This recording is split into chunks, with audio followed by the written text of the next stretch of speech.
Sylvie Douaré, vous êtes directrice territoriale à l'IFCE Pays de la Loire. Il y a un événement très important ici en Maine-et-Loire qui commence demain. C'est le mondial du lion. Je crois qu'il fête cette année ses 34 ans. 32 ans. 32 ans, voilà, je lui ai donné 2 ans de plus. 32 ans, c'est un bel âge. Et en même temps, c'est un événement qui offre des retombées économique, j'imagine, pour toute la région. Comment ça se passe? Alors justement, le Mondial du Lion, donc, qui existe depuis 32 ans, a été donc initié par les haras nationaux avec une association qui s'appelle le Lion équestre. Et les haras nationaux, donc maintenant, à l'intérieur de l'Institut français du cheval et de l'équitation, cherchent à transférer l'organisation du mondial vers des partenaires donc, qui sont des partenaires privés, des partenaires publics locaux.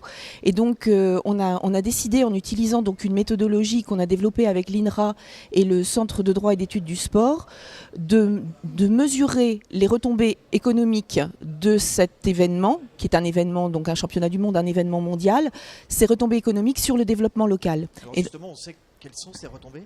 Oui, alors donc cette étude, elle a été conduite à l'occasion du Mondial 2016 et donc on vient aujourd'hui aux assises de la filière équine pour présenter donc les résultats de l'étude.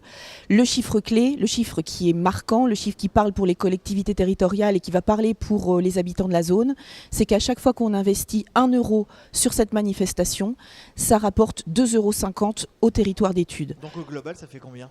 Donc notre territoire d'études, on l'a limité à 9 communautés de communes autour du Lion d'Angers. Et sur ce territoire d'études, pour un investissement qui est de l'ordre de 750 000 € sur la manifestation, ça rapporte à peu près 1,9 million sur le territoire d'études. C'est ça qui va lui assurer sa pérennité et les 30 prochaines années ? Disons qu'en tout cas, ça assoit sa pérennité dans sa dimension levier de développement pour ce territoire. Et donc c'est ça vraiment qu'on voulait mettre en avant avec des chiffres, avec des données qui sont factuelles.